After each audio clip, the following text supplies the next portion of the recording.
Hello and welcome. You're watching To The Point. No one expected Doordarshan to interview Narendra Modi or for him to agree. But once that interview happened, it's probably no surprise, it's created the big controversy of the day. So tonight we ask, has Doordarshan been unfair to Narendra Modi, or is this a case of protesting too much? But first, an issue that gets to the very core of our democracy, the money spent on elections. It's reported that bigger parties are spending thousands of crores, and the fear is that this will give them an unfair advantage. So tonight we ask, is money power conditioning the electoral outcome, or is that just an exaggeration?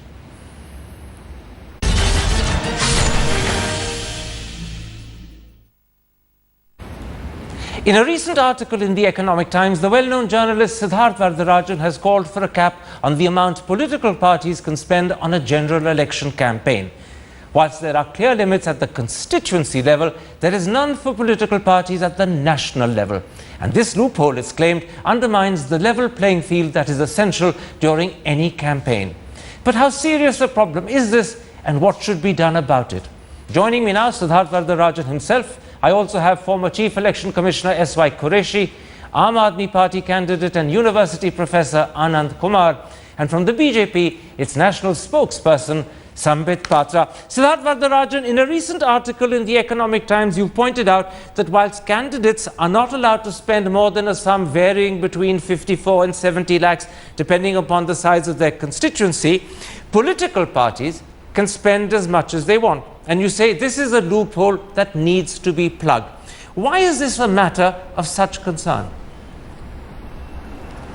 Fundamentally, Karan, because it undermines the very principle of a level playing field. The reason why the Representation of People's Act tries to limit the amount that a candidate can spend at the constituency level is precisely because the persons who wrote that act and the Supreme Court, which upheld it and has embellished it in many ways, the reason is because they say if you don't have a limit, money power will influence and will adversely affect the electoral outcome. So if that's true for what a candidate spends at the constituency level, it is true 100 times over for what parties spend at the national level. And it's really quite shocking to me that you can have fairly precise limits at the constituency level for Lok Sabha and Vidhan Sabha elections. Okay. But parties are completely free to spend as much as they like for general political propaganda. And I think this completely undermines the logic of having a cap at the constituency level. Mr. Qureshi, let me put the key argument for a cap in this way. If there is no cap, then parties can spend, particularly right-wing parties, vast sums because they get money from corporates. And that is something left-wing parties cannot do because they don't attract the same sum of money from corporates. And as a result, people say that this will undermine a level playing field, which is essential in any campaign. As a former Chief Election Commissioner, do you believe that maintaining that level playing field is essential for India's democracy? Absolutely, it is. Because that is the basic concept of democracy, equality and level playing field. And which is why, as Siddharth rightly said, there is a cap on the spending by a candidate. And the same logic should extend to political parties. In other words, a cap on political parties would be essential. Is that right? A cap on political parties is essential. Absolutely essential. Essential, and Election Commission has been demanding as one of the reforms this measure also. Professor Anand Kumar, the Aam Aadmi Party is an example of the sort of party that doesn't, I presume, attract a large quantity of corporate funds. As of today, your website says that you've received 33 crores from 102,000 donors. How much of that is corporate funding and how much of that is funding from ordinary individuals? Well, Karanji, if you put it a broad basis, then maybe around 5 to 10% must be coming from middle and slightly higher middle levels of industrial houses. Most of them are not interested, since our policies are not in harmony with their dream of a different kind of market system, a different kind of economy. So in other words, you can never hope to get corporate funding as, say, parties like Congress and BJP. Have I understood that correctly? And the reason is You don't support the same market system they support. Never in the wildest of circumstances. For example, when we were kind of a government in Delhi, even then there was great allergy to come forward, and this makes Aam Aadmi Party kind of groups, and there are many such parties which are handicapped because of this open-ended expenditure possibility for the other rival parties. Sambit Patra, the BJP in Congress, in sharp contrast to Aam Aadmi, are two parties that actually attract very sizable sums of corporate funding. Siddharth Varadarajan, in his Economic Times article, has estimated that in 2009, the BJP would have spent something like 448 crore. This time round, people are saying that maybe you're spending 10 times that amount. Anand Sharma has gone on record to claim you may be spending 10,000 crore. What do you say to critics who say that order and sum of money is almost like buying the election? No, there is a lot of infringement of imagination in most of the amount what the people say. And I believe as far as Anand Sharma say this, I do not take it very seriously in the sense that there is a minister who said there was zero loss with all that. It's not the Anand Sharma claim I'm going to. The point I'm making is that if you have that much money, which gives you such an advantage, is it not unfair? Not at all, not at all. First and foremost, I told there is a lot of imagination to this amount that you have been citing over here, most of the people that are citing. Secondly, I probably believe this debate is taking place, or this kind of hoopla has been created around the money, probably because a wave is there in favor of Mr. Narendra Modi, and that's why the opponents somewhere trying to feel this view. You don't think money is a genuine concern? That this is money, just a way of accountability. BJP has always maintained one thing: accountability and transparency is a genuine concern. But over here, a very important point is how does the Aam Aadmi Party differ in its financial market policies than the BJP? As far as the FDI is concerned. Let's not. That's a very important point. It is not important because I don't want you to hijack the discussion by bringing up other things. We're talking critically about whether large sums of money affect the outcome of the election. We're not talking about how your manifesto differs from theirs. So not manifesto. Market.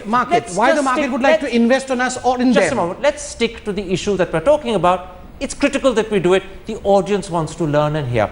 Siddharth Varadarajan, how much of an advantage do parties like the BJP in Congress, who have access to corporate funds, get over, say, parties like Aam Aadmi and the left, who don't have that access to corporate funding? How uneven does the playing field become? Because as you heard Sambit Patra say, when it comes to attitudes to FDI in retail, there's no difference between Aam Aadmi and the BJP, and those are key concerns for corporates. See, FDI and retail is one issue, but the fact is that Congress and BJP are both parties that the corporate sector is really quite comfortable with, and we know that important captains of industry have been backing one or the other of both parties to a very large extent. You cannot have the kind of sums that are being spent, you cannot raise those kind of sums without having corporate backers. And in a way, even though, for me the more important question is why is there no limit? Who is giving the money is a second order question, but it's equally important, because if the money is coming, and it has to, if we're talking about hundreds or thousands of crores, not from ordinary people, it's coming from companies, and what is it that these companies want in return? So nobody is going to fork out such large sums of money to either the Congress or the BJP without an expectation that this would be reflected in some policy making, some decision making process, some ministerial appointments if that party were to win the elections. So I think that this is where, when our founding fathers spoke about the impact of money power on the political process, this really goes to the heart of it, because ultimately money being spent at this level, it corrupts, it corrodes, it suborns the democratic process. Well, I take it, in fact, Mr. Qureshi, all money corrupts and corrodes, not just corporate money. And the truth is, just as much as there are people today expressing fears that because Mr. Modi is supposed to, and I'm underlining that word, supposed to have vast sums of corporate money funding him, his government will somehow be influenced by corporates if and when he forms a government. But on the other hand, you could say much the same of the trade unions that fund the Communist Party. They too get their money's worth from the policies that party pursues if and when it comes to power. And why is one concern worse than the other? At the end of the day, people who fund parties want their money's worth, whether they're corporates or whether they're trade unions. So is Siddharth's point somehow particularly valid when corporates fund, or is it as much a concern when trade unions do the funding? Because that's the flip side. Well, You know, union, more than funding, it is, you know, they are the vote base and they pressurize politically. I think that's a little different than buying the support of the government through corporate funds. But Karan, can I give you another dimension about the ARP funding? Can I interrupt you? It is not. Why do you consider corporates funding a party buying the support of the government and trade unions funding a party not buying the support of a government? Why are you using the word buying for corporates, not for trade unions?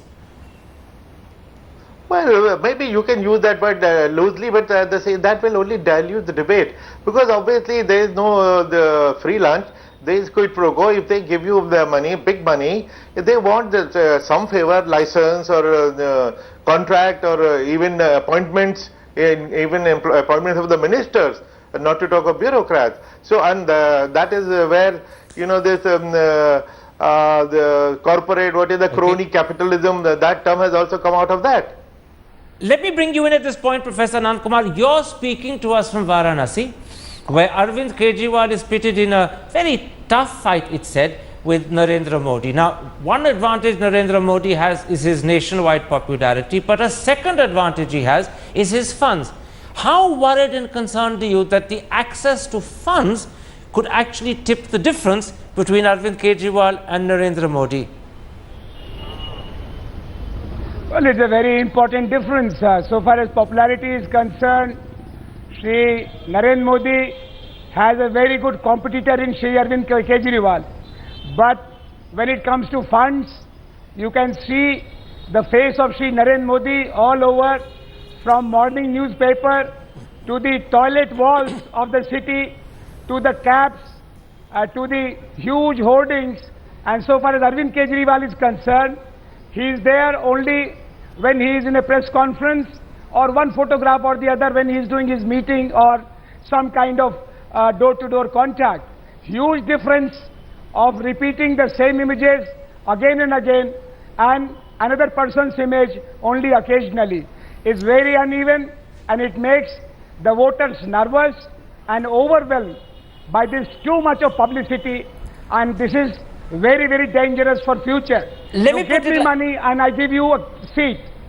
Let me stop with that. I've got Sambit Patra, then I want to put this to you, Sambit Patra. The concern about money funding, particularly corporate money in thousands of crores funding, not just BJP, but Congress as well, is that money then begins to talk. You look at the hoardings, you look at the newspaper advertising, you look at the television advertising, and people say to themselves, this is not democracy. This is becoming either marketing or, worse still, commerce. And that somehow offends honest, small, individual Democrats, because it goes against the grain of their idealism. And BJP in Congress, we are on the wrong side of that divide. Give me 50 seconds, Karan. First and foremost, I believe the greatest proponent of democracy is that the audience, the participants of democracy, that is the people, are the most intelligent ones.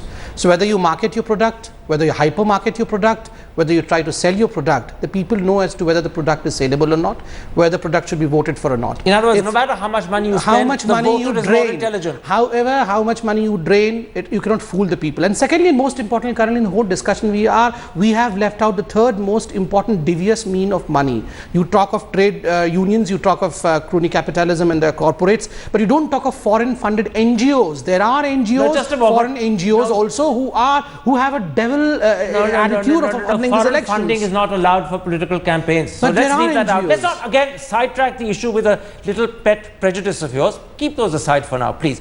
But what about the point, Siddharth Varadarajan, that in fact you heard Sambit Patra that the Indian electorate is intelligent enough not to get swept aside by marketing and commercialism. After all, companies spend fortunes trying to promote products, much more than perhaps you see in ordinary candidates being promoted, and those products sink without trace. Is it not possible the same sum of money to promote a party or a candidate could equally sink without trace because people are not going to buy it? Is that not a good safeguard against the fear of corporate funding? Yeah. No, I think that's a fair point. I'll come to it in a second. Just one point of order. You see, there is a High Court judgment in Delhi which found both the Congress and BJP guilty of accepting illegal contributions from Vedanta as a foreign company. So there is one judgment on record which has indicted both of these parties. So let's not make too much of a song and dance about NGOs doing this or that, but let's talk about cases that exist. On the point about the impact of propaganda, you're right. We've seen money being spent in the past. This is after all sophisticated marketing. What's different about this election, I feel, Karan, is that the sheer scale of the spend is something which is completely unprecedented. The kind of front page advertisements, we never saw this in 04, we never saw this in 09, the constant bombardment, hoardings, newspapers, television, radio, internet. Somewhere or the other, this creates a kind of subliminal feeling. Whatever does it, that's what I'm questioning. And no, forgive me, I'm interrupting you. You're asserting it creates a subliminal feeling. I'm asking you whether it does. You're assuming that this level of spend will influence and sway voters. I'm asking whether it will. No, I'll give you an example. Like, we know from previous elections that most voters make up their mind finally very close to polling day. Now, when opinion surveys are taken a month or 6 weeks ahead, and all people have to go by is a constant barrage of propaganda, and they say, well, name a candidate. They're likely to name a candidate whose face has been blaring at them, or whose propaganda has been blaring at them for the last month or two. So propaganda has an impact in setting the terms of a debate, which finally then a party tries to take advantage of. But I want to underline, this is not a question of Modi. This is not a question of BJP or Congress. We need to focus on the fact that there must be limits on what parties can spend. I think it is an open question whether money can sway voters completely. No doubt it influences them, but whether it can sway to the extent to which the money tries must be an open question. Nonetheless, whether it's an open question or not, Mr. Qureshi, it is clearly an issue one needs to guard against in the bigger, broader interests of our democracy. Now, in Britain, and that's a country that Siddharth Varadarajan mentions in his Economic Times article, you have a cap not just on constituency expenditure, but you also have a cap on the expenditure a national party can make nationwide. And that's a very carefully calculated cap. It's roughly 3 times what a candidate is permitted in his constituency, multiplied by the number of constituencies the party is contesting, with an overall cap of £19.5 million. It may sound complicated, but actually it's not. Do you think a similar system is needed in India? A double cap at the constituency level and a carefully calculated one at the national level? Yeah, absolutely. In fact, this is one demand Election Commission has been making for about 15-20 years. That the logic of having a cap on expenditure in an election should extend to party spending also. But when you've been making this demand, what response have you got from successive governments? Because if you've been doing it for 15 years, it would have happened under the NDA, it would have happened under the UPA. What response do you get from both the BJP-led and Congress-led governments? Zero. I mean, absolutely no interest at all? No interest at all. In fact, this is one of the several proposals, and they're showing no interest at all. Except I can say that at one stage when Mr. Veerappa Moily was the law minister, he showed some interest. He came to Election Commission twice. We had the discussion on all these issues, and jointly with him we organized 7 regional consultations across the country to build consensus. But nothing and further we were came about of to it. pull off the reform, but nothing further came of it. Because he got transferred. Yes, he got transferred, and after that it fell through. Professor Anand Kumar, you are a party where often your senior leaders don't hesitate to file PILs. Prashant Bhushan has filed PILs on a series of issues, and he's filed them very successfully. Is this one issue that you feel you want to take up? And I'll give you a reason why you could. In 1974, the Supreme Court in the Amarnath Chola case said, and I'm quoting, if expenditure by political parties was not checked, they would then go all out for collecting contributions, and obviously the largest contributions would be from the rich and affluent. And then the Supreme Court added the pernicious influence of big money would then play a decisive role in controlling the democratic process. So is this a basis on which perhaps you might choose to file a PIL? Because it seems that's the only way we'll get action. Governments don't want to do it. 100%. This is the dark side of our democracy today. The problem of crony capitalism has grown manifold in last 25-30 years, and today there is not only need to have ceiling on candidates' expenses, but much more than that, the party expenses. And of course the second dimension is state funding. Otherwise you are going to be swarmed by black money, And these parties don't declare the sources. Well, And with dirty money, you cannot have clean politics. Professor Kumar, let's leave state funding aside, because on state funding, I don't think Mr. Qureshi will support you, and I'm not sure whether the Election Commission as a whole will. But certainly on a cap on national spending, they all will. So you're saying to me that on that issue of capping national spending by political parties, you will, or Prashant Bhushan will take this up to the Supreme Court in a PIL. Have I heard you correctly? 100%, 100%. Now, Sambit Patra, the BJP has committed itself to electoral reform. It's a very critical part of your manifesto this time round, and it's one part of your manifesto that Mr. Modi is particularly proud of. But capping national spending by political parties doesn't feature amongst the sort of electoral reforms you're planning or thinking of.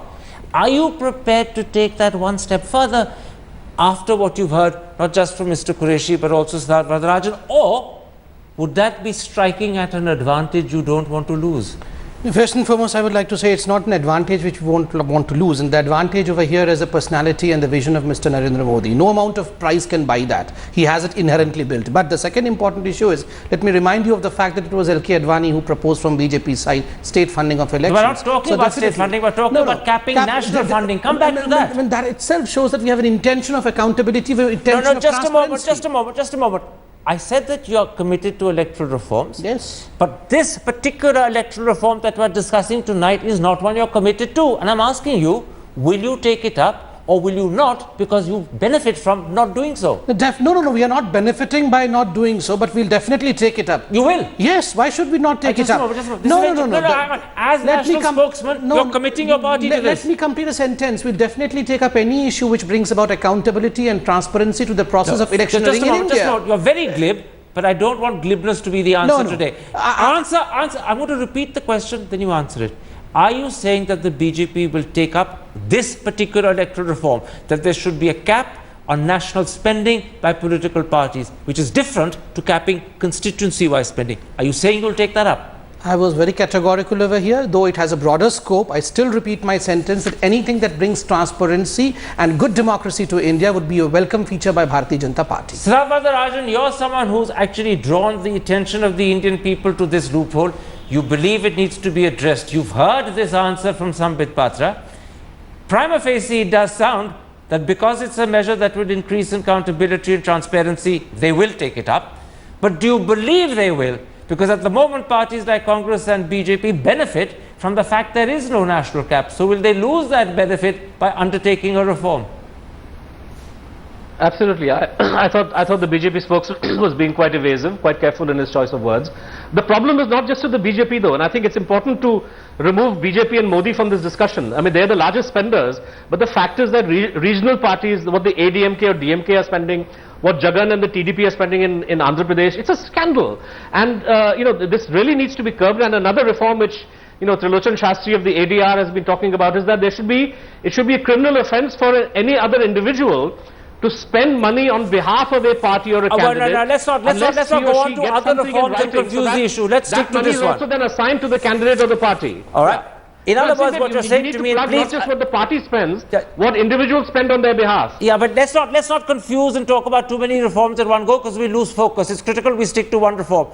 You're saying to me that the carefully chosen, seemingly ambivalent words of the BJP spokesperson here in studio have not given you the reassurance you want. A quick yes or no? No, it doesn't, and I think that the PIL is something that should be considered. No. I believe transparency and accountability, these are the most beautiful words. Oh, absolutely, but within the ambits of transparency and accountability falls a whole gamut of exercise. Beautiful words can also be vague and indecisive, and that's the beauty of the word sometimes, and you know it. Very quickly, back to you, Professor Anand Kumar. You've committed your party to actually ensuring a PIL will happen. How quickly can we expect that PIL to be filed? How soon after May the 16th? A quick answer. Well, Karanji, by 1st of June, the new parliament will take shape. And as soon as the picture is clear, our basis for a PIL will become very obvious. Okay. And as Siddharthji said, it's not only national parties, but regional parties are equally guilty. And we got to take account of the whole story and take care of the pathology of present electoral system. All right. Where money power is overwhelming. Don't tip over into rhetoric. You gave me a very good factual answer. By the 1st of June, it should be clear, and hopefully a PIL will be fair filed. Very quickly, Mr. Qureshi, this time round, when you are hearing that a PIL will be filed as early as the 1st of June, do you think there's hope that this will happen and that this particular capping will happen? A quick yes or no, because we're horribly out of time. Yes, I hope so, because in the past also many reforms have come through the Supreme Court. All right, once again we look to the Supreme Court to correct something that politicians themselves are not willing to do quite with the same alacrity. My thanks to all 4 of my guests for joining me.